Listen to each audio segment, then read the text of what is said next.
Yo hello ក៏ដូចជាសួស្តីអ្នកនរគ្នាជួបជាមួយខ្ញុំបានម្ដងទៀតហើយថ្ងៃនេះខ្ញុំមកប្រាប់អ្នកនរគ្នាពីការដោះស្រាយបញ្ហា Facebook វាកាត់លុយយើងអូតូអ្នកនរគ្នាដោយបងប្រុសម្នាក់ដែលគាត់បានត្រូវ Facebook កាត់លុយគាត់ក្នុងមួយខែ$14អញ្ចឹងឥឡូវយើងមកដោះស្រាយបញ្ហានឹងបងប្អូនអ្នកនរគ្នាតែមុនចូលដល់វីដេអូនេះអ្នកនរគ្នាកុំភ្លេចជួយចុច like subscribe ផងអ្នកនរគ្នាតោះយើងចូលមកវីដេអូយើងបងប្អូនជាបងប្អូនអ្នកនរគ្នាចូលមក Facebook មកអ្នកនរ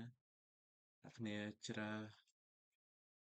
សយកពាក្យ setting and privacy ជ្រើសយកពាក្យថា setting មកតមកអ្នកនរគ្នាអូសមកក្រោមមកអ្នកនរគ្នាឃើញពាក្យថា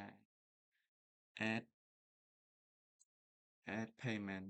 អ្នកនរគ្នា select យកមក payment ហ្នឹងមួយមក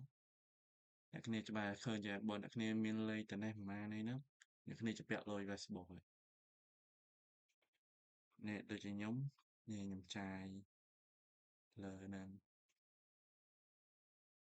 តែអ្នកនរគ្នាចង់ឲ្យវាឈប់កាត់អ្នកនរគ្នាគ្រាន់តែ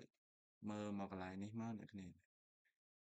payment method ហ្នឹងមកអ្នកនរគ្នាឃើញនេះវាបើក on ហើយវាកាត់លុយយើង automatic អ្នកនរគ្នាចុច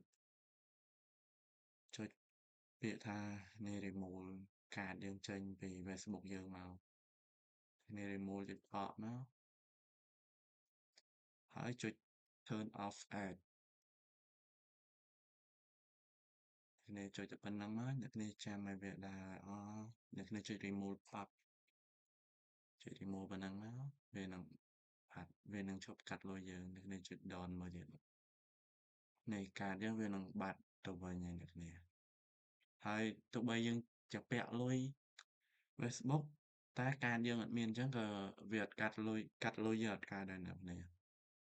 វីដេអូហ្នឹងមានតែប៉ុណ្្នឹងឯងអ្នកគ្នាជួបគ្នានៅវីដេអូក្រោយបាយបាយ